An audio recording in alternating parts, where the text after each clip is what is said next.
Good afternoon, everybody, and welcome to this webinar on what's happening in the Great Lakes from the South African Institute of International Affairs. My name is Stephen Grusd, and I head up our African Governance and Diplomacy program at the Institute, under which this particular work falls.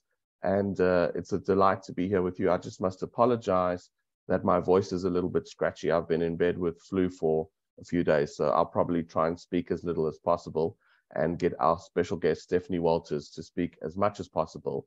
And I know she can, because this is a subject on which Stephanie really has immersed herself for decades, probably the last 30 years or so. So there's a wealth of experience, and we really look forward to hearing what Stephanie says. Just to tell you a little bit about her, her research focuses on political and conflict dynamics in the Great Lakes region, foreign policy within the Great Lakes and Southern Africa, and elites and political change. She's currently writing a book about the DRC, and she has worked in over 30 African countries as a researcher specializing in conflict dynamics and political economy for organizations such as the World Bank, United Nations, the International Finance Corporation, and the Economist Intelligence Unit. She was originally a journalist, and she was the Mail and Guardian's Africa editor from 2006 to 2009, and editor-in-chief of Radio Okapi, which is a radio station in the DRC from 2001 to 2003. Prior to that, she was the DRC correspondent for the BBC, Reuters, and The Economist. She's also the research and editorial director of Okapi Consulting, an international organization that runs peace-building media projects in conflict zones. She worked for a number of years as well at the Institute for Security Studies, and Stephanie holds a master's in African Studies from the Johns Hopkins University School of Advanced International Studies. And we are very pleased and privileged that for the last couple of years, she's been a research fellow at SIA, and delighted that her final paper for that fellowship has come out, although we'll be sorry to see you go, but I don't think you're going to go far, Stephanie. We'll definitely find a way to maintain the relationship. So without further ado, I'm going to hand over to Stephanie, and she'll talk for about half an hour or so. Also to say, you're welcome to type your questions into the Q&A box or the chat box. We're not going to be going to you to ask the questions yourself, but I will relay them to Stephanie once her presentation is over, and then we'll have a good discussion. Stephanie, over to you. Thank you, Steve, for the long introduction, and I hope that's as much talking as we'll need you to do today, given that you're sick. And thank you very much to SIA for hosting me as a fellow and for giving me the opportunity to talk about this paper today. I want to start by just briefly recapping what we're talking about, what this crisis is really about. The M23 is a movement that has been around in various shapes and sizes since the early 2000s. It was originally the CNDP and then morphed into the M23 in 2012, 2013, when there was a crisis in Eastern Congo that was very similar to the one we're seeing today, many of the same dynamics. It has resurged since November 2021, very, very strongly in Eastern DRC, and since then has been essentially engaged in an ongoing conflict with primarily the FARDC. There's extensive evidence from the United Nations and others of Rwandan support to the M23, which is one of the complicating factors in this current crisis. So that's just a very brief overview. We'll come back to many of these things later on in the presentation. I wanted to start by reminding us why finding a solution to this matters, and why trying to figure out what the different regional interventions that are currently underway to try and stop the M23 crisis, why it's important. And it's important because basically there's a massive humanitarian crisis as a result of the latest M23 violence in North Kivu.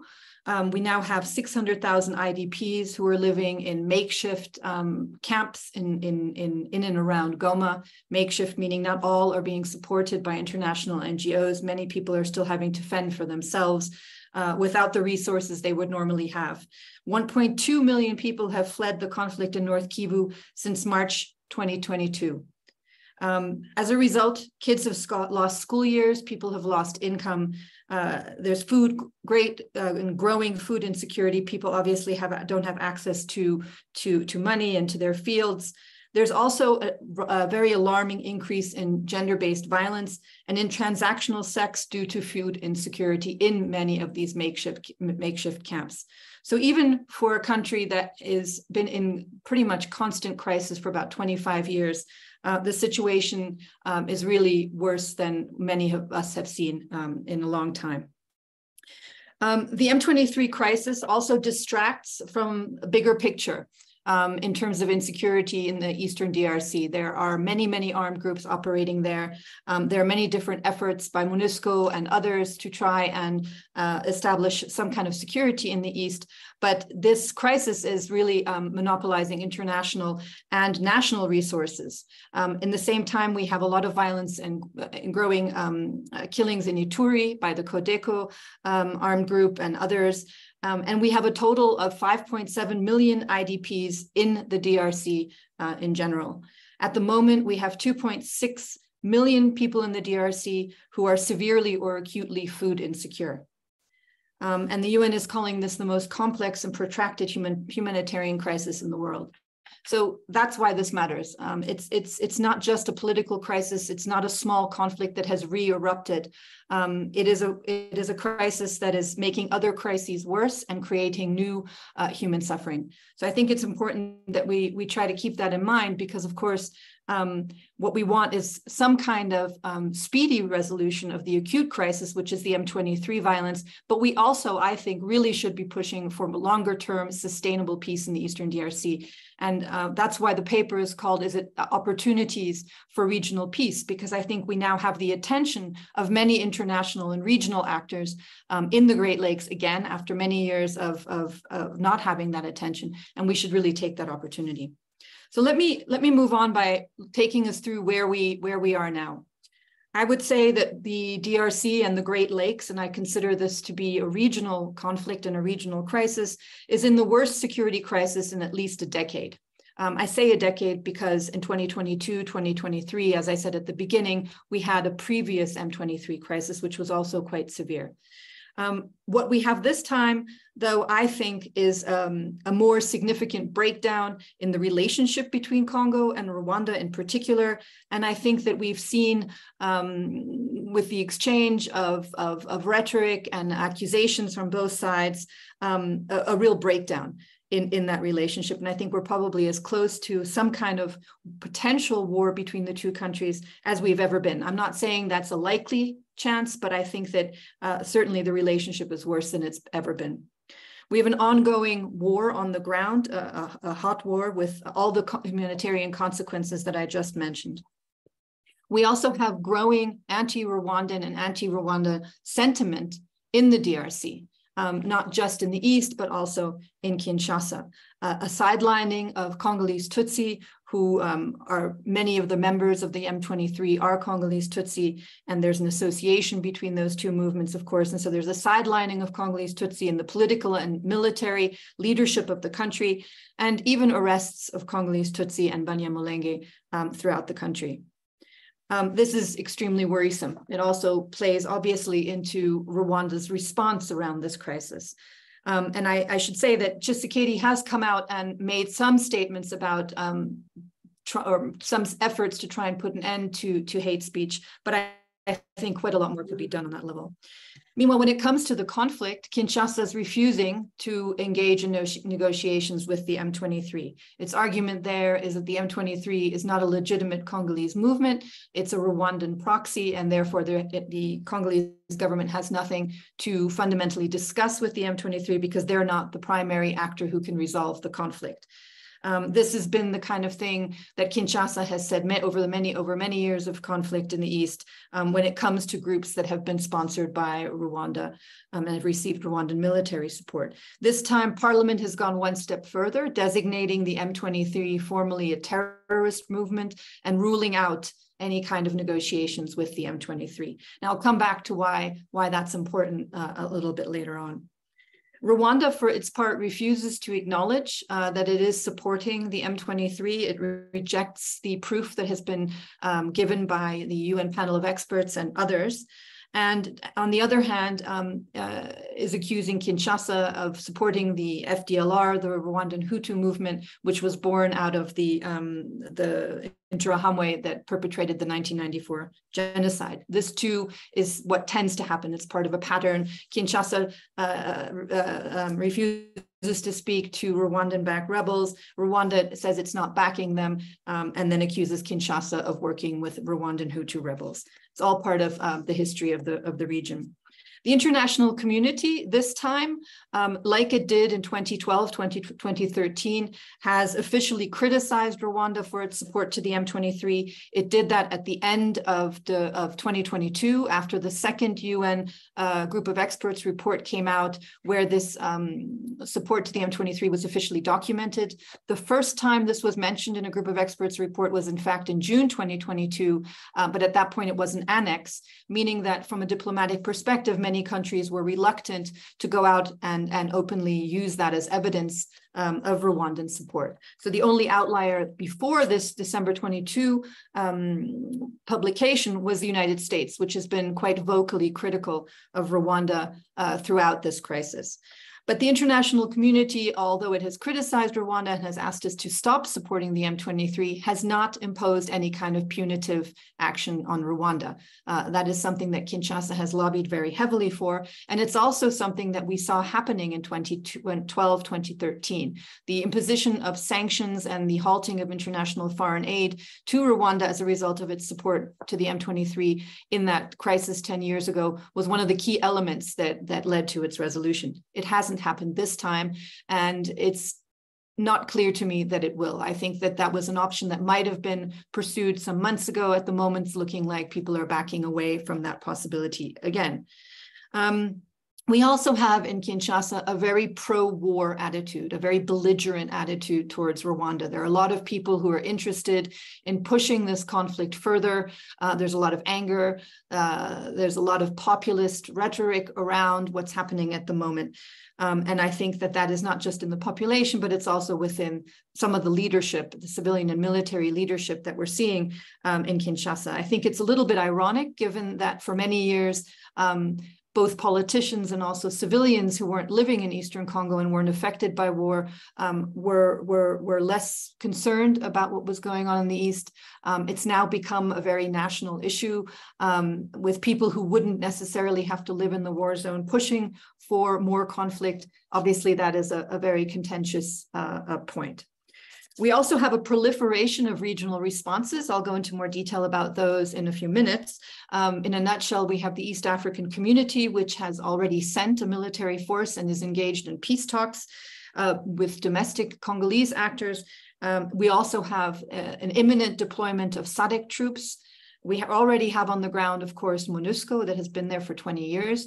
We also have the Force Intervention Brigade, which is composed by troops from Tanzania, Malawi, and South Africa, who were deployed to the Eastern DRC in response to the 2012-2013 M23 crisis. So they've been there for 10 years. And we have the Congolese army, of course. So proliferation of national and regional and UN armed forces already on the ground. And we also have a real focus at the moment on military responses to the M23 crisis. So an overwhelming military response and far fewer political responses. Now, we also have, I think, a refusal by the regional actors, certainly the East African community, and to some extent also the African Union, to tackle some of the deeper issues. There is this idea that if you can defeat the M23 militarily, and if you can get some kind of peace agreement amongst Congolese actors, that the crisis will be resolved, and that will mean that there will be no more instability in Eastern Congo. I think that's an oversimplification of the situation. We need, in my view, to have a regional political dialogue between all the key countries and the core Great Lakes countries, Uganda, Rwanda, Burundi, and the DRC, to get some kind of sustainable peace in the Great Lakes and in Eastern DRC. That isn't at the moment what is being put forward by all these different regional initiatives. I'll come back to that as well. But the final element that I think is really crucial to all of this as well is that we are having elections in the DRC in 2023. That remains the date. Elections are due to be held at the end of this year.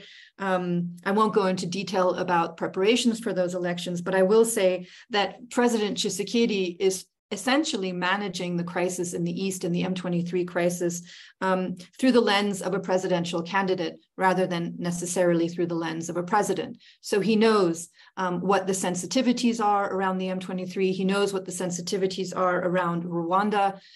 There are also sensitivities now around the East African force, and he is very mindful of how he needs to basically pander to many of these sensitivities if he wants to be reelected at the end of the year. And that means that he has backed himself into a corner on a number of different issues. And I think it also limits very much his field of action and the kinds of options that he may want to take or that he will choose to take. So it's, I would say, another one of the obstacles to finding a quick resolution to the acute crisis and a longer term resolution to the bigger picture. How did we get here? How did we get to this point? Since the resolution of the M23 crisis in 2013, we had seen a real period of, I would say, not stability, but we hadn't seen a regionally backed armed group moving into the space of the Eastern DRC for the last 10 years. So what happened? In 2019 and 2020, after President Tshisekedi became president, we actually saw him going out into the region and making real overtures, especially to Rwanda and to Uganda, and trying to improve those crucial regional relationships. There were a lot of very public moments, Kagame attending President Tshisekedi's father's funeral. Kagame hadn't been in the DRC except to attend independence celebrations for the 50th anniversary. He hadn't been there for decades. Diplomatic relations had been ruptured. Rwanda Air was no flying, and all of this suddenly started up again. So a real sense that the relationship was in some ways transforming. Similarly with Uganda. And so this is something that was really emphasized by Tshisekedi in his first 2 years in office. With both countries, Tshisekedi also attempted to seal economic deals that I think he felt, or what his presidency says, were going to be the kind of the glue in the regional transformation, trying to take some of the illegal and informal activities that had been going on for many years, notably natural resources in the East, and transform those into more formal, regionally beneficial economic activities. There were tax agreements, there were agreements for joint gold smelters, other deals on mining, a lot of different signing of these kinds of economic deals. With Uganda, there was a very important roads project, including a road between Bunagana and Goma and up towards Beni and Butembo. And I think if anybody who knows the Congo, one thing Congo definitely needs is roads, and these are all crucial axes for regional integration. So how did we get from these 2 years, and I would say probably until about mid-2021, to the point where we are now, where we have, as I said at the beginning, probably the worst security crisis we've had in a very long time? I think much of it has to do with the different things that were going on between Uganda and the DRC in Eastern Congo that I think were just a little bit too much for Rwanda, which of course has considered the Eastern DRC to be its forecourt for probably the last 25 years in an area where it feels it should and has had influence over that time. So there was the launching of Operation Shuja at the end of 2021. This is a joint Congolese-Ugandan military operation targeting the Allied Defense Forces in the northern part of the country. That was one of the elements, I think. The road construction project undoubtedly was something else that I think was something that Rwanda thought it should have been involved in, it should have had a say in, it should have been a player in, rather than it coming from that bilateral relationship Uganda-DRC. I think there was also a failure to agree on a longer-term informal presence of Rwandan troops in Eastern Congo. Just to backtrack a little bit, that has been a pattern we've seen for many years under the Kabila government, and then even also under the Tshisekedi government, where the Rwandan Defense Forces are essentially allowed to go into Eastern Congo and pursue, in particular, leaders of the FDLR, of the remnants of the Rwandan Interahamwe. That's something we saw under Kabila, and we also saw it in 2019, something that Tshisekedi allowed. I think that ultimately Tshisekedi put his foot down and said that he wasn't going to allow that to happen anymore, and that's another element. We also had the launching of a new Congolese DDR process, which would have upset the balance and certainly shown a more significant spotlight on Eastern Congo. And then we also had the accession of the DRC into the East African community, which of course was a regional economic community that had Rwanda, Uganda, Burundi in it for many years, but DRC had not been in it. And its accession to that regional economic community, I think, is another factor that pushed Kagame. I think it was just too much. Too many activities, too many things, too many developments that Rwanda couldn't control in an area that it considers vital to its security and economic future. And so what did we have? We had shortly after the launching of Operation Shuja in November 2021, we have the M23 re-emerging with strong Rwandan support. Now, of course, there is also the M23 have put forward some demands. I can go into that in the question and answer period, but I'm trying to focus today on the regional aspect, so I won't go into that too much now.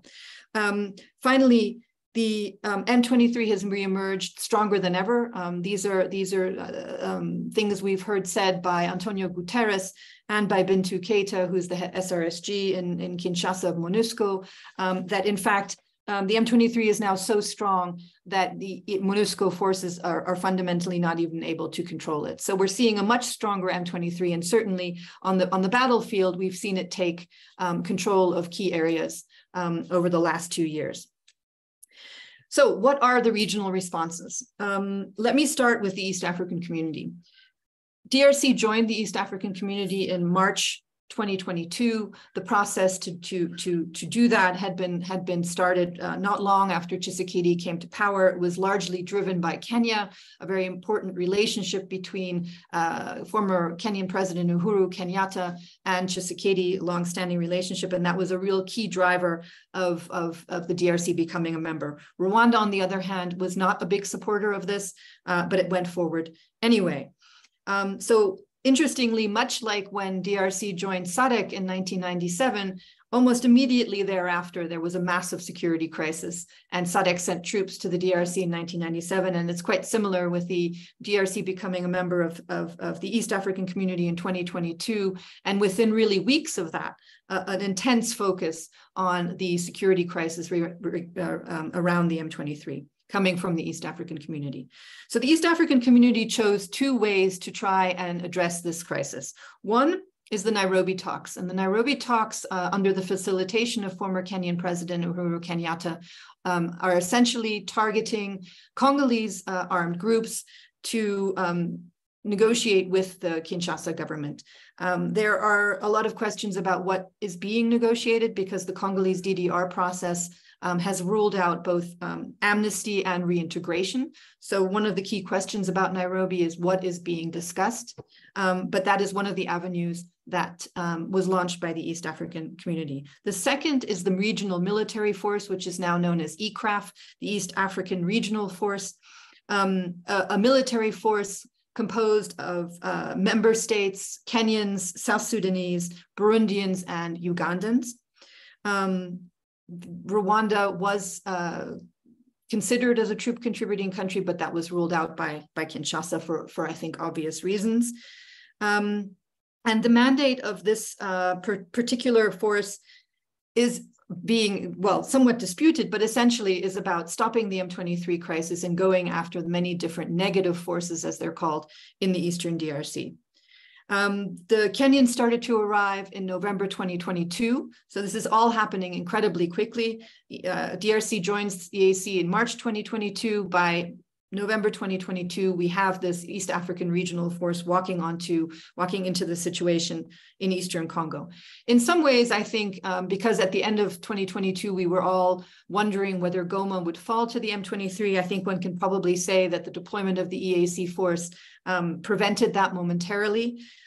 There's also been some pushing back of the M23, so some of the positions that the M23 now occupies have changed.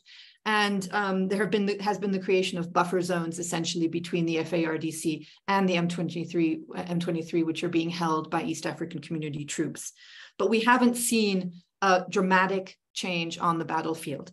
And I think that's important because that is one of the criticisms that is now being leveled against the East African Community Force by Kinshasa and also by civil society and populations in the East. So we have a somewhat stagnating situation on the battlefield when it comes to where the M23 is and how actively engaged the EAC forces are in pushing the M23 further. And I'll come back to some of the other benchmarks about under the Luanda process about where the M23 is meant to be at this stage. Going back to the Nairobi talks, there have been 4 rounds of those talks. The M23 was initially a participant at those talks, defined by the facilitator as a domestic armed group.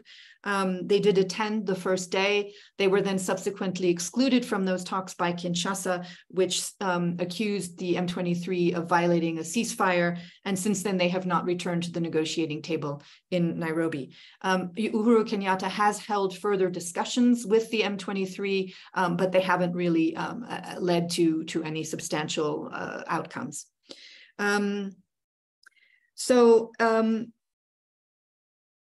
One of the other things I wanted to say about this is that on the ground, and that's related to the success of the Nairobi talks, is that on the ground, some of the groups that would perhaps have participated or that in fact are represented in Nairobi are now recoalescing or creating alliances with other groups because they're sort of galvanized by this new military conflict with the M23. The M23 is the common enemy. And so instead of engaging in a logic where we're putting down our weapons, a lot of the armed groups are now feeling that this is the wrong time to be doing that because they face this common enemy. And so that is one of the key criticisms I would make out of Nairobi now, is that it's out of sync with the reality on the ground. And I think that it's unclear really whether pursuing the Nairobi talks at this point adds any value to the resolution of both the acute crisis and the longer standing crisis. I want to move on to this state of play now with regards to the relationship between the East African community and the Congolese government. Fundamentally, there seems to be a dispute over the nature of the mandate. Kinshasa is saying the East African Community Force has in fact got an offensive mandate and should be targeting actively the M23 and pushing them out of their military positions. The East African Community Force, on the other hand, says it does not have an offensive mandate and it is not there to do that. And this has led to a massive crisis between the East African community and the DRC. Now, one could argue about whether or not the DRC, at what point in this growing crisis was born the popular opposition to the East African Community Force, but that's another layer. Population on the ground, frustrated, obviously, after many years to be in another acute crisis like this, and very angry with the East African Community Force about not getting faster results, and also about the mandate issue. And that is, as I said earlier, something that Kinshasa has really been playing into very publicly, this popular opposition to the East African Community Force. But this spat between the Congolese government and the EAC has been going on really since the beginning of the year, with people like Christophe Lutundula, the foreign minister, and also the president of the National Assembly, Christophe Mboso, saying some very, very critical things publicly, which are problematic, because we have an East African Community Force that is there upon the invitation of the Congolese government and is now being severely criticized by the host government. And so a real sense of a breakdown in that relationship. There have been some key moments of that. For example, the Kenyan force commander who essentially resigned and made some very public accusations about lacking support by Kinshasa. He was quite quickly replaced, and there is now a new Kenyan commander who is in place there. I think that is one of the key questions, what will happen to that relationship? And I'll come back to that a little bit later when I talk about SADC. But I think it is one of the failures of the Tshisekedi government to have so publicly, I think, repudiated a regional economic community, and also Kenya, which has been a key architect of this deployment. And to really look, I mean, I guess ungrateful is not the right word, but it's something I've never really seen happen before. And I think some work really needs to be done there. It's also something that, quite frankly, undermines Tshisekedi's efforts to look like he's handling this affair in a constructive manner. And so I think it's been a real misstep. Having said that, I think the East African Community Force is controversial from the get-go. I think, thinking that Uganda and Burundi are neutral players in Eastern Congo, it really defies logic in many ways. So the neutrality of that force has always been, I think, very much in question. And I would argue is a strong reason why, for example, the populations have been so quick to criticize that force. I mean, certainly people living in Eastern Congo would not consider either Uganda or Burundi, and certainly not Rwanda, as being neutral when it comes to the stability there. So that's been a very real problem. Obviously, the high levels of distrust of Uganda, Burundi, and Rwanda is a big issue too. Interestingly, also, I think the change in government in Kenya has played a role in this. As I said earlier, Uhuru Kenyatta, who's the facilitator of the Nairobi talks and is really kind of the face of the East African community's efforts in the DRC, very close to Tshisekedi. Raila Odinga, who I think had similar relationships with Tshisekedi, did not win that election. And William Ruto is a completely different, has a different attitude and a different approach to the DRC and to the Great Lakes. And I think that's a key sticking point. One of the reasons the relationship has unraveled as quickly as it has. And perhaps also one of the reasons why the EAC is now saying, we don't have an offensive force. So a lot of miscommunication, and the change in that leadership it has definitely played a role in how that situation has evolved. And as I said earlier, I mean, for me, one of the other big problems with the force is that it's not looking at the regional aspects of the crisis after 25 years of instability. We now have a regional economic mechanism that has the 4 core Great Lakes countries as members, and the East African community is not targeting those 4 members as players in this particular conflict. And I think that's one of the key elements that's missing here. Whether the EAC is the right body to do it may be a different question. But for example, the East African community has not criticized Rwanda for its support to the M23. And that, I think, is an issue. It's a particular reading of the crisis, which means that only certain types of resolution are on the table for the East African community, and it's really failing to see some of these fundamental political issues. We have something else called the Luanda process, and this is my second to last regional dynamic. The Luanda process is basically a bilateral forum between Rwanda and the DRC. It's led by Angolan President João Lourenço, who was both appointed to this position by the African Union, and who also holds it because he's currently the president of the ICGLR. There have been a number of different meetings between Paul Kagame and Felix Tshisekedi under this mediation process.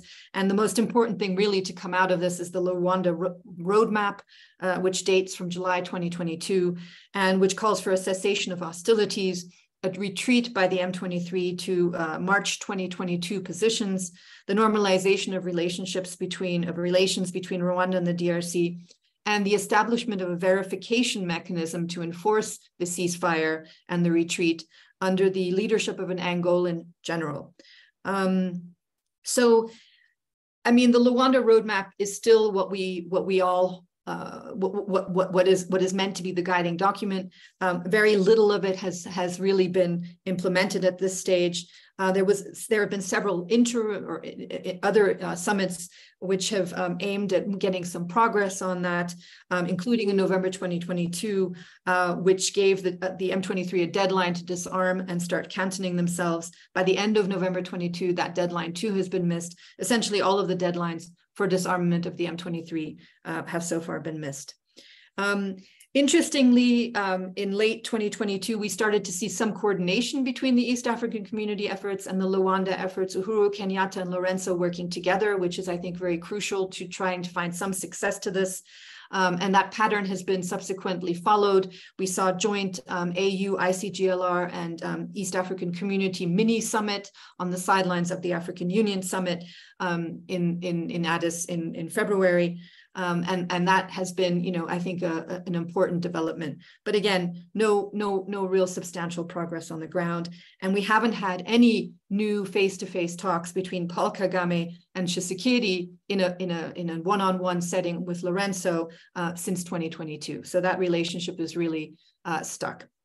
Having made all these comments about how Luanda is not necessarily working, I think what Luanda has going for itself is that it's the only process in all of these that recognizes that there's a regional political element. And it's interesting because we have Paul Kagame saying, my government doesn't support the M23, yet he's participating in a mediation under Joao Lorenzo around the crisis for the M23 in the East. And obviously, there are other elements of talks there with regards to the FDLR as well. But so this is one of the initiatives that at least understands that some of this has to be resolved at the level of heads of state, and that Rwanda is an element in that resolution, and that relationship has to be resolved. And I think that's important because it means that the recognition means we can try to use some of those, the tools that we have to try and get those countries to be speaking to each other in a more constructive manner. Now, the latest player to come into this, the very last player, is SADC. And this is something that I think for many of us did come a little bit out of nowhere.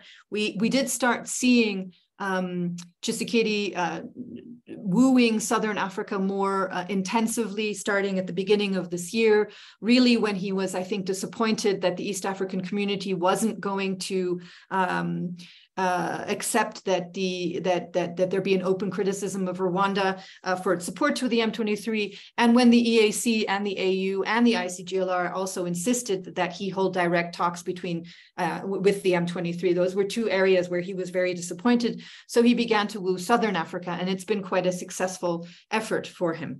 In May, we had the announcement that SADC will be sending a battalion to the DRC to combat the M23 and other negative forces. We saw in this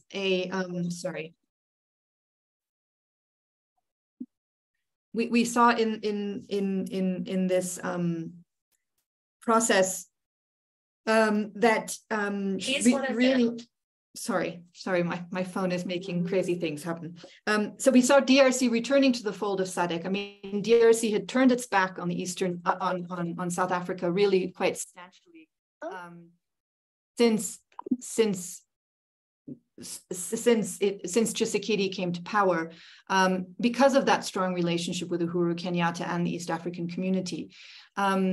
And so this is really DRC returning to the fold of Southern Africa. South Africa, I must say, was not very impressed with the fact that after having helped also DRC resolve the election crisis and in not so many words, helped Tshisekedi come to power by supporting the outcome of the CENI, that subsequently there was no real relationship there. So this is SADC reasserting itself as an important player. And of course, it's been an important player because it's been a part of the FIB, and SADC has in many other ways in South Africa as well, and Angola and Tanzania played a substantial role in Eastern Congo for many, many years. When you look at the SADC analysis of the situation, you can see that SADC has really taken on board South Africa's narrative when it comes to how this conflict has played itself out. And I think that is somewhat problematic, because I think that the last thing we need is SADC forces going in there and assessing the situation in one particular way, and then finding a different reality, and then the relationship potentially going in the same way that the East African Community relationship went. And we have to remember that when the FIB was deployed in 2013, it did defeat the M23 militarily, but it did so partially because Rwanda had withdrawn substantial support to that movement then. Today, we don't have that. There have not been sanctions imposed on Kagame and on Rwanda. M23 support, or Rwandan support to M23 is still strong, and that movement is still strong. So it's a much more difficult military target than it was in 2013. And that's something I think we need to emphasize with SADC. Where is it going to go? When is it going to arrive? I mean, these are the key questions. Again, the internal documents seem to suggest that there will be a decision about the deployment by the end of June. Some people have suggested it's going to directly confront the M23 along the front lines. Other Congolese officials have suggested potentially that there would be a more rear base positioning of SADC troops. I mean, these are all questions that we're going to be having hopefully the answers to in the near future. But there's no question that from a political perspective, a previously weakened Tshisekedi has been substantially emboldened by SADC coming to his rescue. And he's made some very, I think, almost gloating statements to that effect, certainly in Gaborone, not long after this announcement. He did that. It does pit the East African Community against SADC. I mean, it doesn't, obviously we don't want to see any kind of military conflict, and I'm not suggesting that that's a reality, but it does pit the two against one another as regional players. Even if SADC is wanting there to be more coordination, I mean, this is encouraging. They have in fact asked that the entire operation in the Eastern DRC be placed under the leadership of the AU, and they have also asked for the convening of a summit between the East African Community, the ICGLR, SADC, and the AU, and that the date seems to have been set for that. It's coming in the next few weeks. So SADC understands that there needs to be a coordinating body. I don't know how effective the AU was going to be in playing that role. But I mean, this is a lot of military forces in a small space with complicated mandates that aren't necessarily clear. And so it's definitely something that we need to be watching very, very closely. And I think, again, a final thing is, a military solution alone is not going to fix this. And I'm not even sure that we are going to, with all these different forces, that a military solution is even possible. A military defeat, in other words, is even possible.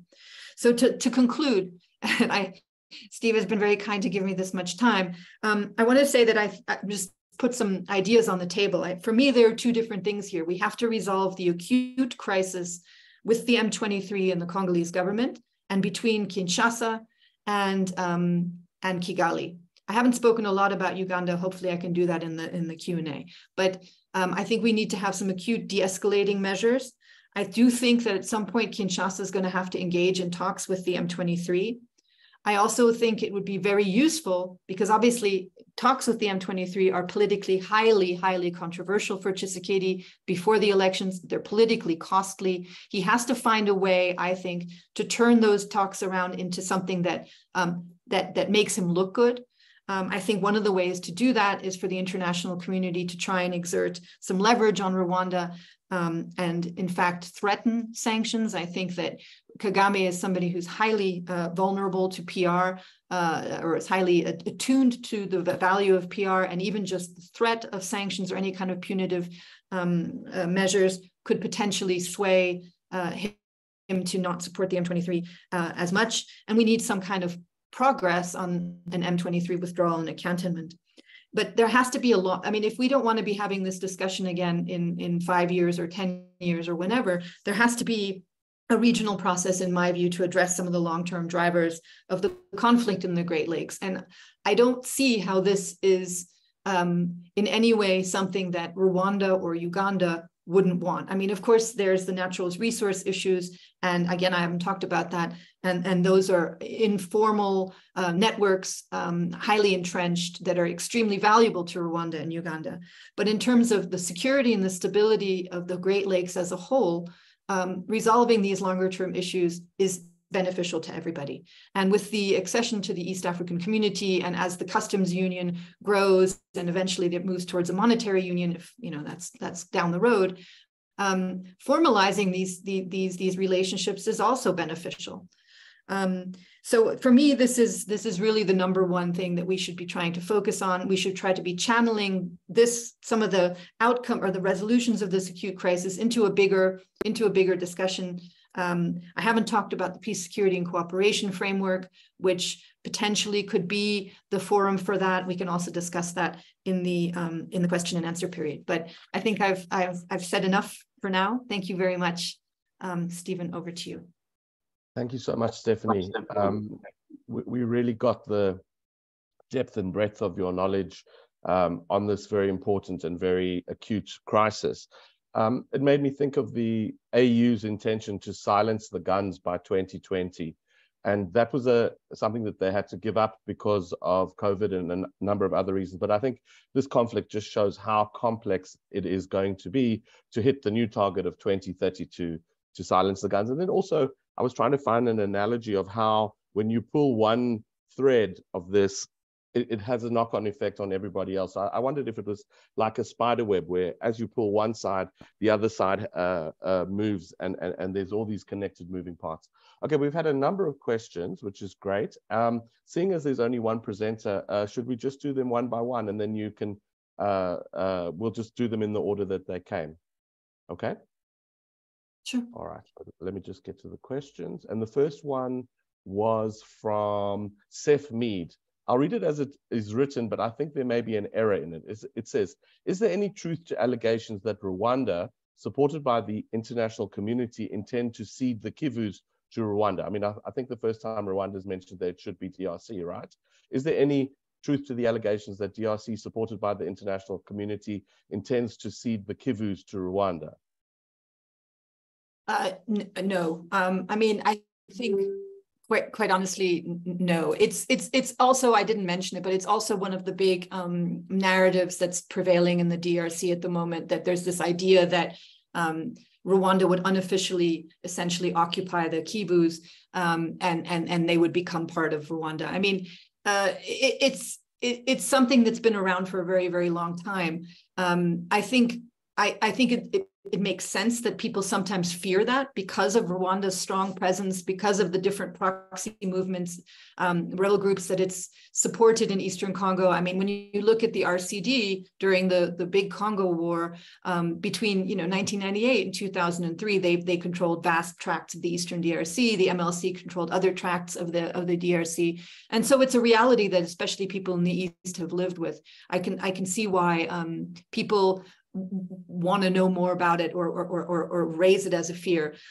There is no plan, in my view, to legitimate that. And I can't see how in today's Africa, we would have an African Union that would accept that Eastern Congo become part of Rwanda. I mean, I really think that's a non-starter. I mean, what we're seeing now, and I think the question is really, what does Rwanda need to feel like it can be, like it doesn't need to have its fingers on the Eastern DRC? What kinds of reassurances does it need? What kind of stabilizing factors does it need to feel safe enough? And I mean, the security concerns are only one of the motivations. I don't think they justify everything that's happened here.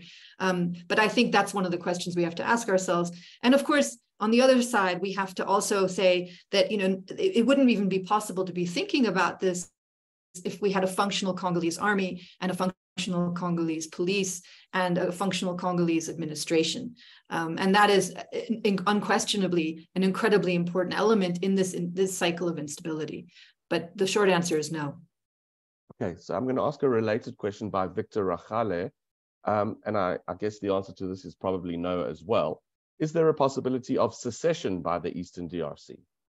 No, I really don't think so. I mean, I think that, the community that let me answer two ways. The community that the M23 purports to represent, Congolese Tutsi, are, have in many ways rejected that movement and its predecessors as a real vehicle for the political aspirations of that community. So in other words, it's a controversial representative, and in many ways a self-appointed representative of that community, and a lot of members of that community want nothing to do with it.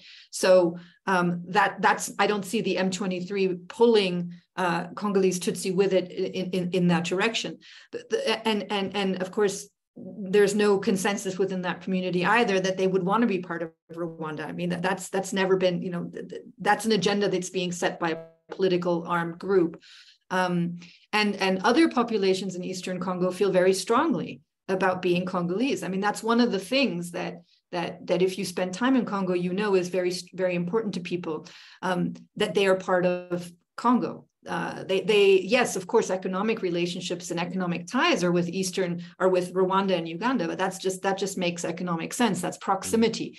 That's not identification with either of those countries. So no, I don't think that is likely at all. Okay, thank you. Odon Dikoko asks, would you please give proof of Rwanda's support of the M23?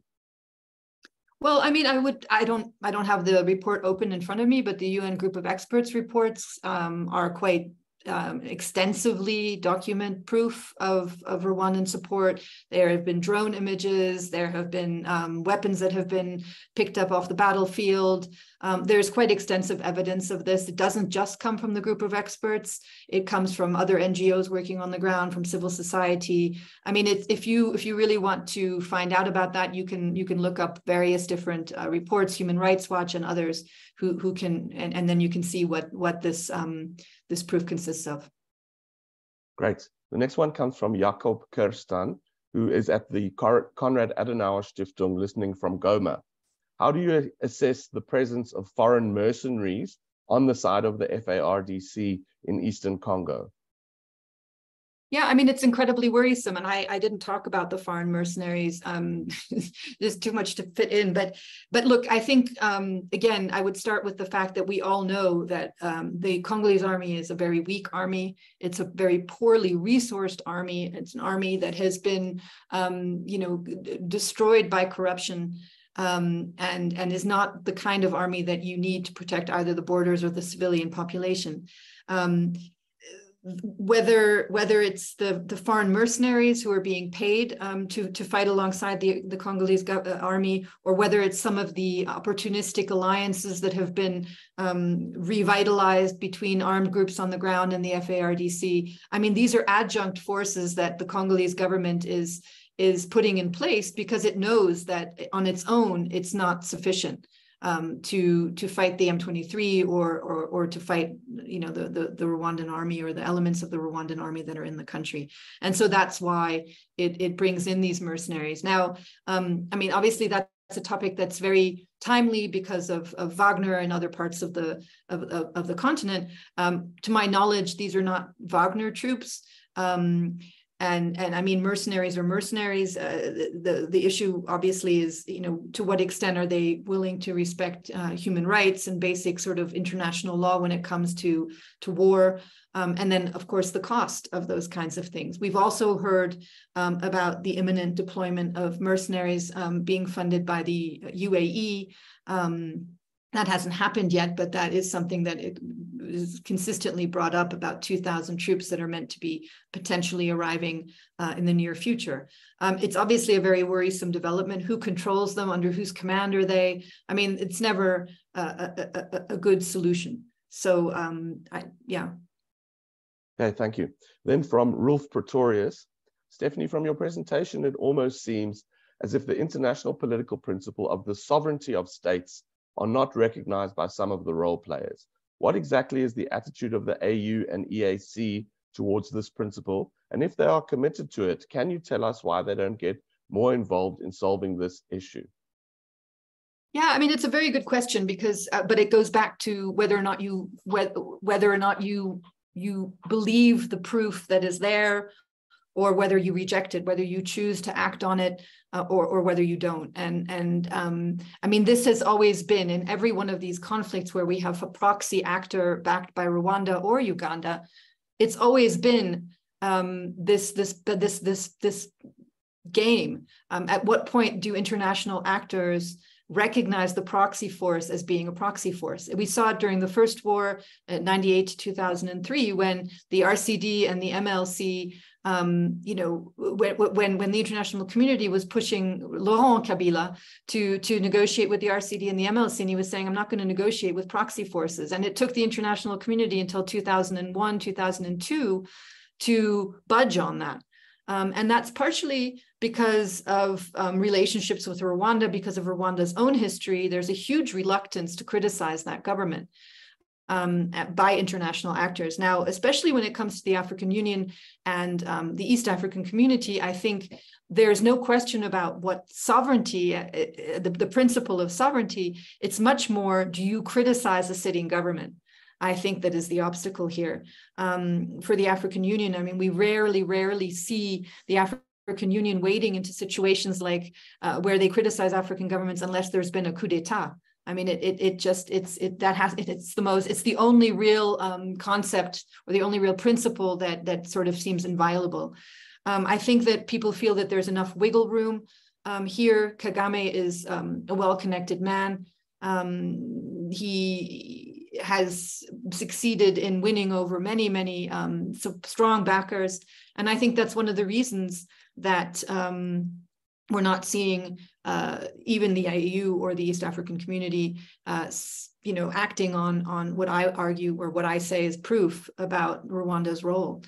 So it's not so much that sovereignty isn't important, it's about what do you have to do to assert that principle in this particular situation. And what you have to do is accuse Kagame of violating the sovereignty of the DRC by deploying a proxy force. And obviously that is an obstacle many people don't want to have to deal with.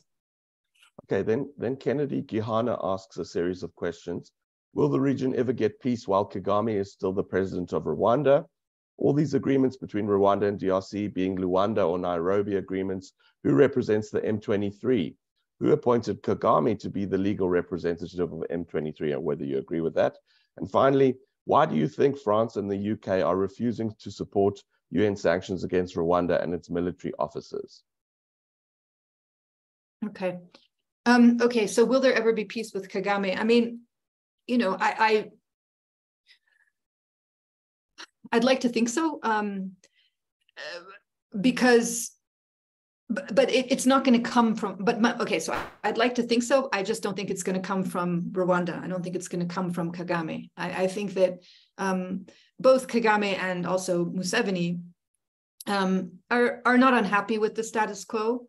I think the status quo is quite useful to them. They've, you know, been able to walk in and out of the DRC for several decades and pursue their economic interests and sometimes their security interests without many consequences.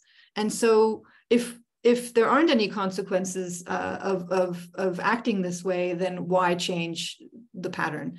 And that's where I'm saying I think we need to address some of these deep drivers, and we need to have a regional political dialogue, which again doesn't have to be a lose-lose for either Rwanda or Uganda. I mean, we have to be realistic when it comes to trying to stabilize this region and look at the interests that people have, whether we consider them to be legitimate or not, and then try to work from there. And I think if you did do that, you might get somewhere. I don't know if there's the appetite to do that. I'm a bit disappointed by the international community's unwillingness even to go so far as to sanction Rwanda for its role in this particular conflict. I think that's a really big problem. And when you speak with diplomats, what they'll tell you is that you know, part of the problem is that Rwanda works, and it works better than Kinshasa. And I think that is when I was saying earlier that I thought that the relationships between, or the way in which Kinshasa has handled the relationship with the EAC doesn't work in its favor. That's kind of what I mean. I mean, they don't do themselves any favors on some of these things.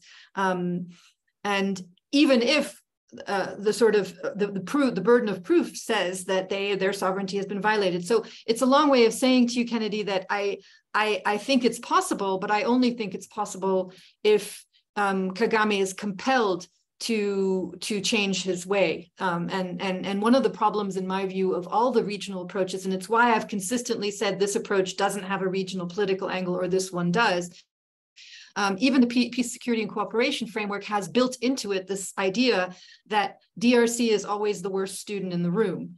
And, you know, of course, as I said earlier, we have, you know, there's a big problem with governance. There's a big problem with the weakness of the security services in the DRC. But we also have a problem where Uganda and Rwanda are exporting their internally repressive policies into Eastern DRC.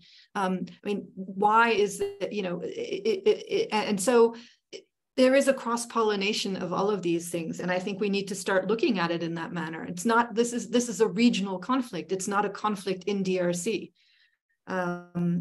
So that's one of the questions I can answer.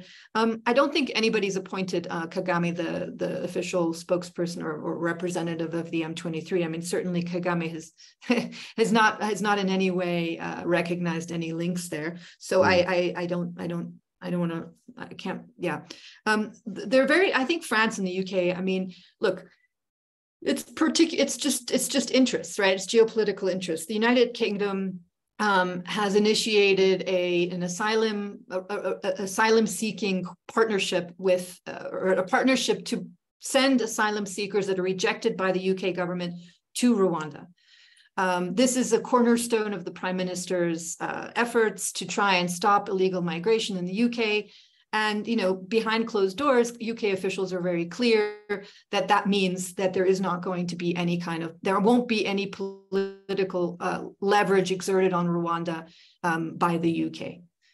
They may say, look, this is a very difficult situation and you should really consider not supporting the M23, but that's it. So there's a very strong interest there that means that policy isn't going to change as long as that relationship is in play, this asylum seeking partnership. France, similarly, I mean, it's only been, I think, 2 or 3 years since France actually, and Rwanda kind of really reestablished on a new footing their relationship. Macron has made a lot of efforts there and sort of given wholesale apologies for allegations that the Rwandan army was helping along the Interahamwe. And so that's a relationship that's relatively new. And of course, it's also important that Rwanda is deployed in Mozambique, where Total has substantial interests, where it's operating in northern Mozambique. And that's an important relationship. Rwanda is playing an important role in facilitating the ability of Total to operate there. And so those are things that are, you know, really important to those relationships. And that's why essentially France and the UK, I think, are backing away from getting too involved. I would say that of the two, France is the one that is more willing to have difficult conversations. That's the sense I'm getting. And of course, also because it's part of the EU and there are views in the EU that are more nuanced, for example, than the UK's views. Thank you. Somebody else asked about evidence of Rwandan support for M23. I think you've answered that, but how have the Rwandans refuted this evidence? What's been their comeback? Well, they haven't really, I mean, they just quite frankly don't accept it. This isn't the first group of experts report that they have rejected. They often do counteract this type of evidence and simply just, you know, argue that the people who put it together aren't legitimate. This has been happening with group of experts reports for about 20 years. So that's really nothing new. And also nothing new is what always happens, which is Rwanda gets accused of supporting a proxy movement, and then their counter argument is, well, Kinshasa is supporting the FDLR, right? And many people have said, look, it's apples and oranges. They're completely, you know, you can't keep doing that. And I think, you know, one of the counter arguments, of course, is that if you want to resolve the issue with the FDLR, at some point, would Rwanda consider negotiations? Obviously not with war criminals. I mean, nobody's suggesting that, but with remnants, of the FDLR. And it's important to say, for example, that the FDLR went from being, a force of over 10,000 to what it is today as a result of three things: joint military operations by the Congolese army and MONUSCO, by some of these clandestine military operations conducted by Rwanda, and a DDR process. So the FDLR argument, I think, needs looking at, but that's, sorry, I'm going beyond the question. No, that's fine. I'm firing questions at you because we've got so many of them, and we're trying to get as many of them in as possible. Okay, from Minka Lidnak. How willing would SADC member states be to contribute troops to this new mission after having seen the fate of the EAC force? And maybe I could add to that the less than 100% success in Cabo Delgado as well. I mean, does SADC have the money and the means and the men to be taken seriously? It's a really good question. I think that when it comes to their assessment of how the EAC force has been successful or not, my sense is that SADC sort of, again, has taken on board the argument that Kinshasa makes, which is that Kinshasa wants it to be offensive and the EAC doesn't want to have an offensive mandate. So the SADC's argument would be the EAC is the flaw, is the problem. And they wouldn't necessarily see it as a pattern that they would follow. So I think that's the first thing. Does it have the means and the troops? I mean, it's a really good question, because we've been trying to figure out, where would these troops come from? I mean, we know that South Africa is stretched when it comes to its peacekeeping or peace enforcement capacity, its ability to deploy the SANDF outside of its borders. And so where are these troops going to come from? And we don't know that yet. But I guess that if SADC made this decision, it must have, it will have, in fact, you can see from their initial planning that there are enough troop contributing countries. The means is a completely different story. And this is something that's just as relevant for the East African force. Some of the East African troop contributing countries have carried some of their own costs. And SADC is probably not going to be willing or even able to do that. And so there's the sense that it would come from two things. One, the DRC would pay for part of it. And the second, that they are applying for funding from the AU Peace Fund. The EAC also applied for funding from the AU Peace Fund. And so, but that's certainly not a minor question. It's a very important question. And, how long would they be there? Also, many questions about that. Yeah. Another question from Minka. In what way could the EU and its member states best contribute to this much needed regional solution on security and stability in the Great Lakes region? There have been a couple of other questions about the US and the UK you've mentioned. What role for the EU and European countries? Yeah, I think, the EU and its member states on a bilateral level have contributed so much money to development efforts, to security sector reform, to paying for MONUSCO. So much money has gone into trying to stabilize Eastern Congo. And by no means am I suggesting that a regional political dialogue is going to resolve everything. But it's that for me is about political will. Is there the political will to say to somebody like Kagame, and I do think that he's the biggest obstacle, it's time to deal with the core issues here. Is that something that EU countries would be willing to do? It doesn't. This isn't something that has to require vast amount of resources. It needs a very solid, person to lead the process, someone who's respected in the region, and preferably from the continent. And it needs, support like any other peace mediation would. And that's something the EU has done many, many, many times.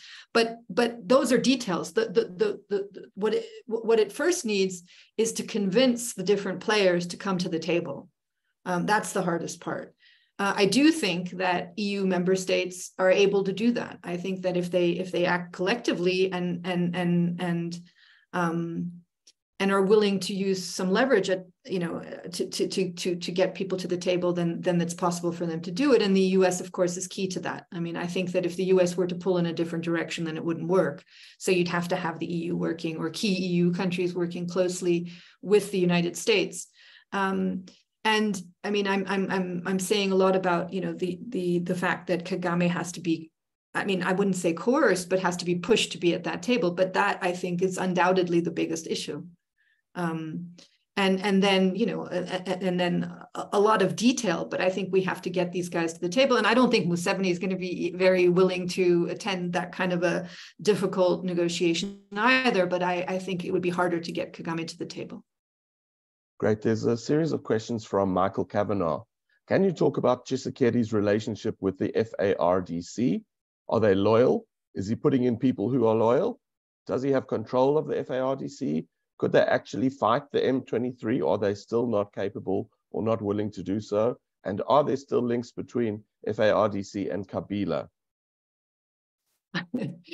Very difficult questions, and I don't purport to have all the answers to them. But I think that, yes, Tshisekedi is trying to assert himself over the FARDC. He's made a lot of big changes over the last few years to the leadership. Does that necessarily mean that they're loyal to him? It's hard to say. I mean, I think that we know that loyalties are transactional in the DRC, and that I don't think is a pattern that has changed since Kabila. And as we know, since especially Tshisekedi was able to sideline Kabila and his people quite substantially, the loyalties to Tshisekedi is to Tshisekedi today. Both the gravitational force is the kind of money that Tshisekedi can distribute and the kind of access to power that Tshisekedi can distribute. So I think that insofar as the leadership is concerned, as long as they're being looked after, and Tshisekedi will know that, there is a level of loyalty there. I think that, you know, we've seen over the last few months a lot of sidelining of some of these key Congolese Tutsi who were in leadership roles in the FARDC and also in the Congolese police. That's obviously motivated by slightly different things. It's not about Kabila. It's about well, stigmatization, and then potentially considering that these people are not necessarily loyal to him. We've certainly seen that there's I would say a paranoia in the presidency when we look at what happened with Beya and with Fortuna Biselele. We now see Salomon Kalonda, who's an opposition figure, being accused of speaking with the M23. Anyway, I'm straying a little bit, but there's obviously a real paranoia in the leadership, both about real links to Rwanda, but also about being perceived to having links to Rwanda. Now, can the Congolese army take on the FARDC? I mean, I haven't been in Goma, and I can't. I mean, there are other people probably who can answer that question with more detail and actual fact. But no, my answer would be no, they can't. And it is very difficult to motivate a fighting force when people aren't rotated regularly, people aren't resourced properly, people don't have proper orders. I mean, even if you look at just the state of siege plan, and I'm sure you've seen it, you've seen the parliamentary assessment of that. You know, it's a tremendously flawed approach. They decided to decree these states of siege that are now in year 3. And there was no plan about what those states of siege were going to achieve in North Kivu and Ituri. The people who have been appointed to lead those states of siege are not necessarily the best people to do it, even from the perspective of within the FARDC, very controversial with very difficult pasts. And much of that money that was meant to go to supporting the state of siege was spent in Kinshasa on senior officials there. And so I think it's very hard to motivate the rank and file to fight for something like this. Having said that, of course, the M23 is a great common enemy. I mean, they aren't the ADF. I think that would probably be harder in terms of just, the sort of ideological motivation that might go into motivating the FARDC. But I think we know what an incredibly poor army that is on so many levels. I think I've hopefully answered all of those. Great. You touched on. And sorry, links to Kabila. Sorry about that, Stephen. I mean, I don't. It's so hard to say, because I think we all wondered when Kabila was Tshisekedi was busy divorcing himself from Kabila. You know, that was the moment where we thought, we were watching very closely, what will the armed forces do? What will the army do? And I know that, and we didn't see anything happen, right? I don't know how today Kabila reactivates some of those relationships to undermine overall what's happening. I know that he's been making a lot of noise about, you know, how unhappy he is with the situation, how he managed to restore stability with Rwanda, you know, and then Tshisekedi went and messed it all up. I think that's just a lot of noise at the moment. I'm not convinced that really reflects an ability to cause real problems. Yeah, great. Moving on. Elizabeth Dahlberg-Frisk asks, or says, many thanks for an insightful presentation and insights as always. Stephanie mentioned SADC taking on South Africa's narrative on this conflict. Can we hear a little bit more on what this narrative is? And what countries do we expect to be seen as part of SADC? Sorry, I just got a message coming in. What countries do we expect to deploy as part of SADC? And what is the link to the FIB, which is seen in part as a SADC force already? Okay, so I just want to clarify. I was saying that the SADC planning document reflects, in my view, very closely the DRC's reading of the situation on the ground, not South Africa's. So I just want to clarify that. But some of the key points there are that, in my view, reflect that are the criticism within that document, or let's say the skepticism within that document about the EAC. That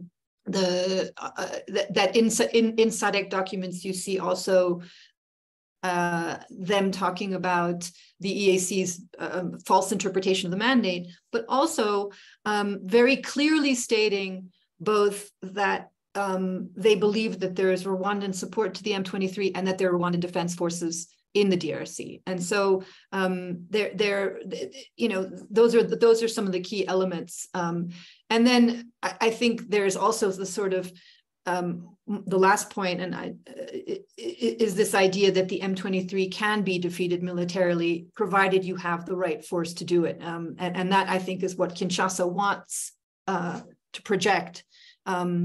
It makes it look a little bit weak, of course, to project that, but you know, if it can bring in the right force to do that, then that makes it look stronger again. So those are the three elements: the fact that explicitly they speak about Rwandan support to the M23, the fact that they're critical of the East African Community Force and this using the same arguments that Kinshasa uses, and then this idea that the M23 really can be militarily defeated easily. Okay, I'm going to have to be selective because we've got so many questions. Sorry, were you still busy, Steph? No, I think was there another one? The FIB. Oh, yes, links to the FIB, right. So, yeah, I mean, it's interesting because, again, I mean, the SADC seems to recognize that walking into this space, that they're walking into a very crowded space already. And so, like I said earlier, I mean, they want the AU to play a coordinating role. I think that's probably being highly over-optimistic about what an AU can do when it's not actually physically present in the country on the battlefield. But yes, there are meant to be, you know, there's all sorts of talk about coordination with the FIB. And within this planning document, there's also all sorts of talk about, you know, wanting the FIB to be the last military force that leaves the country once MONUSCO leaves, and wanting the FIB to stay behind. So, you know, it's not, by no means is it replacing the FIB, this new SADC force. It is, in my understanding, going to be an additional force that will work together with the FIB, but that will crucially not be under MONUSCO command at all. Okay, then from Clive Rubin, how would you care to weigh in on this, please? The fact that President Kagame has replaced his military leadership and, more significantly, his intelligence chief that would be directly responsible for directing M23. And then there's I think a cut and paste from a particular article talking about this reshuffle. Is this something you can comment on? I mean, I can't really, I'm sorry. I'm not, I don't follow that closely sort of individual players within the Rwandan intelligence and security sector that I would be able to make a useful comment. I'm sorry. No problem. Then from Odon Dikoko, are multinational corporations supporting the M23 in Eastern DRC? No, I no. And I think one of the things that's also quite important is that the M23 aren't really around mining areas at the moment. That's not really a nexus that we're seeing in this particular dynamic. So I would just have to say no on that. Okay.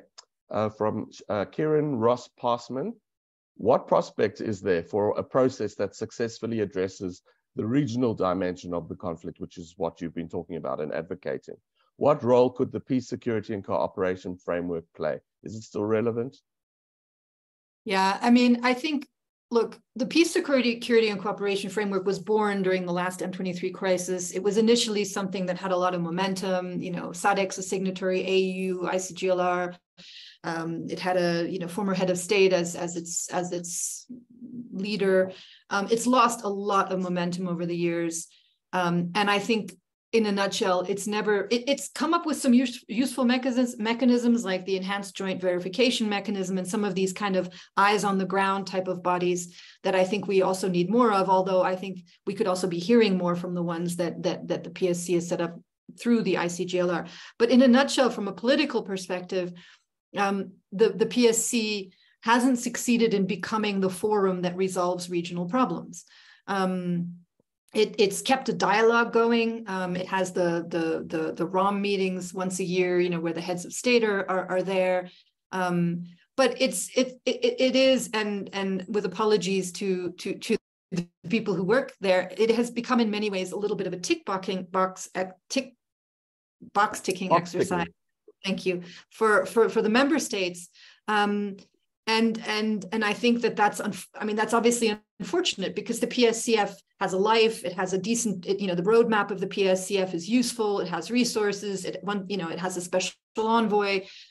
Many of the tools are there, but like other regional bodies, and I mean, if I compare it to like, actual regional bodies like the ICGLR, also lacking the teeth to impose upon member states any kind of real action and to address some of these big issues. I mean, if the PSCF had been successful, the short answer could be we wouldn't be sitting here. And I think there was a meeting a few weeks ago in Bujumbura where it was decided that the PSCF would be revitalized, and there's now a process to do that. I just question whether that's a process that the member states of the PSCF, the signatories, are really serious about. And do we try to revitalize something that a lot of people have grown tired of and that has never really had any teeth, or do we start over?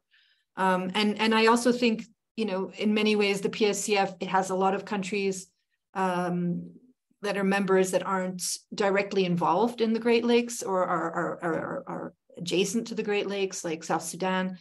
And what I'm really trying to argue for is something very much between the four core countries who have all the problems with one another. And so I would argue that, and what you could, for example, if you wanted to structure in a particular way, you could have a high-level regional political dialogue that addresses some of these really core issues and makes real progress on and really gets commitments out of these guys. And then you could sort of hand it to the PSCF for implementation, although even that I'm skeptical about. So yeah. Okay. We have 8 minutes left, so we'll try and get in the last few questions. Stephanie's been talking a lot more than me, but my voice is taking a bit of strain. So we'll just go for the last few questions. This was a question from Lucien Manyuka, who is a policy officer based in Goma, North Kivu. Hi, Stephanie. I'd be interested in hearing your views on recent declarations by Uganda's spy master, who assessed that there was a high risk of large-scale fighting involving regional actors, EAC and SADC. Do you think Uganda has a particular interest in siding with M23 or Rwanda against other actors willing to help DRC? Well, I think, I also saw that piece and I wasn't quite 100% sure what to make of it. It was a bit hard to decrypt. But look, there's no doubt that Rwanda and Uganda have extremely important relationships with one another. I always think of it as like, siblings. They can fight with one another and disagree violently. And we've seen that in the last, over the last few years. but they are intensely important to one another's security and economy and so on. And so there's no doubt that Museveni will be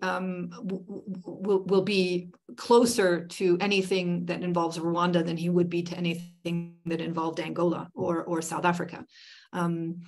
And that's just the way that's just geopolitics. I mean, that's, he's looking after the interests of Uganda and after his elite. And we know that his son is now potentially getting involved in politics in 2026. And that's somebody who has very close relationships with Rwanda.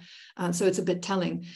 So yeah, I think that we've had over the years this juxtaposition of the East African community and SADC before. We saw it during the Kabila years, and it's often been detrimental to a regional resolution, and there's sometimes been, as a result, tensions between member states of the EAC and member states of SADC. Or countries that feel that they have a natural role to play in the Great Lakes, like Uganda and Rwanda, versus countries that Uganda and Rwanda don't think have a natural role, like South Africa. So there's no question that it won't be perceived positively, or yeah. Okay, the journalist Peter Fabricius asks, what do you think really motivates Kagame to support the M23 and Middle and Eastern DRC? Most analysts don't think the FDLR is a real threat. So is it about resources or empire building or what?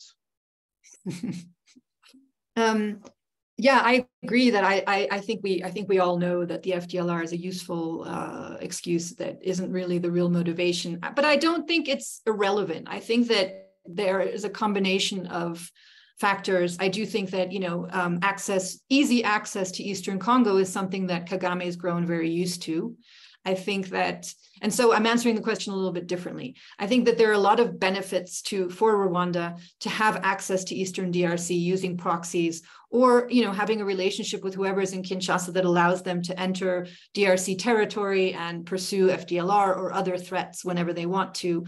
And then, of course, we know that they're heavily involved also in gold smuggling. But I think that is, and there are others in this forum who can speak more about that. But I mean, that there are also other factors which are not necessarily Rwandan or Ugandan, which facilitate the particular gold flows and stuff like that. But I think that there have been almost no consequences for Kagame here. I mean, over 25 years, what has happened in Rwanda that they have that's been really negative for them as a result of their involvement in Congo? Almost nothing. I mean, with the exception of 2012, 2013, when they got slapped on the wrist very briefly and didn't receive, there was this brief interruption in aid. And of course, an embarrassment for a government like Rwanda, which likes to project itself as a shining example of many things.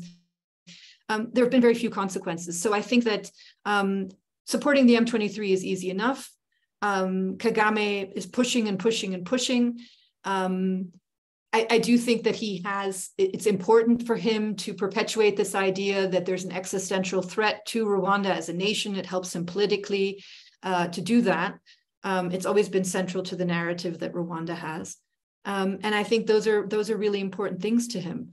And in some ways, I think, really Kagame feels like he has a right to do some of what he does in the Eastern Congo.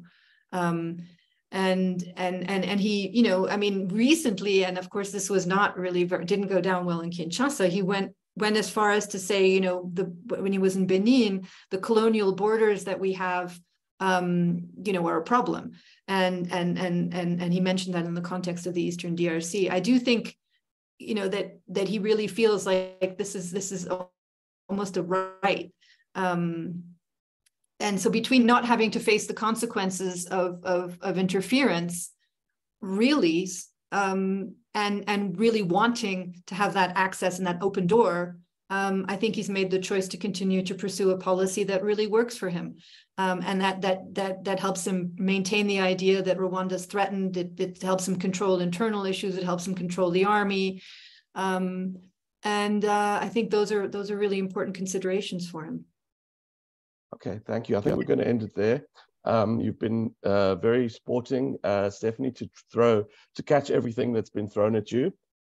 Thank you so much for the work that you've done while you've been at SIRE, and particularly this paper, which I've posted in the chat. We just have run out of time. We've got still have 80% of our audience, and still many unanswered questions. So we'll have to have you on again in the not too distant future. Also, just to thank the Swedish government for their support of SIRE and for this work in particular. We really appreciate it. Folks, that's all. We're going to leave it there and hope you have a good day further. And remember, you can pick up this paper on the SIRE website, which I've posted a couple of times. And there also is a survey, which my colleagues have asked people to fill in just to help us improve our events in future. So Stephanie, thank you so much. I hope I wasn't too croaky, or if people enjoyed the frog show, but it's been great, and we'll end it there. Thank you very much, everybody. Bye-bye. Bye-bye.